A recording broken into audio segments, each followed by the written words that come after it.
हा भाऊ, आज आपल्याकडे बैठकीचं आयोजन करण्यात आलं आहे. काय बरं बैठक आयोजन करण्यात आलं होतं? नाही, ही पक्षीय पातळीवरची बैठक होती आमची आणि संपूर्ण शिवसेनेच्या पदाधिकाऱ्यांची बैठक आम्ही आज तातडीनं बोलवलेली होती. मी एक पुढचे 7-8 दिवस इथं नाही, त्यामुळं सर्वांशी भेटून जावं म्हणून बोलवलं. मुळामध्ये माननीय एकनाथ शिंदे साहेबांच्या नेतृत्वामध्ये प्रचंड यश शिवसेनेने एकनाथ शिंदे साहेबांनी या ठिकाणी पटकावलं.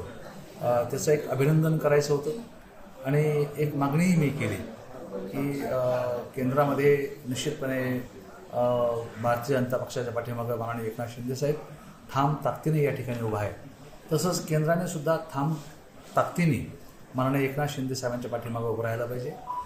पुढचा मुख्यमंत्री म्हणून माननीय एकनाथ शिंदे साहेबांना आत्ताच त्यांनी घोषित केलं पाहिजे, अशा प्रकारचा ठराव आमच्या बैठकीमध्ये झाला आणि ते माननीय पंतप्रधान महोदय अमित शहा साहेबांनी मुख्यमंत्री म्हणून घोषित करावं अशी मागणी आम्ही. जालन्यातून देखील दानवेंचा पराभव झालेला आहे. आता पराभव आणि विजय हा काही नवीन नाही आम्हाला. झाला पराभव, त्याचं दुःख निश्चितपणे आम्हाला आहे. आम्ही सर्वांनी अत्यंत चांगल्या पद्धतीने काम केलं, पण तो यश मिळू शकलं नाही.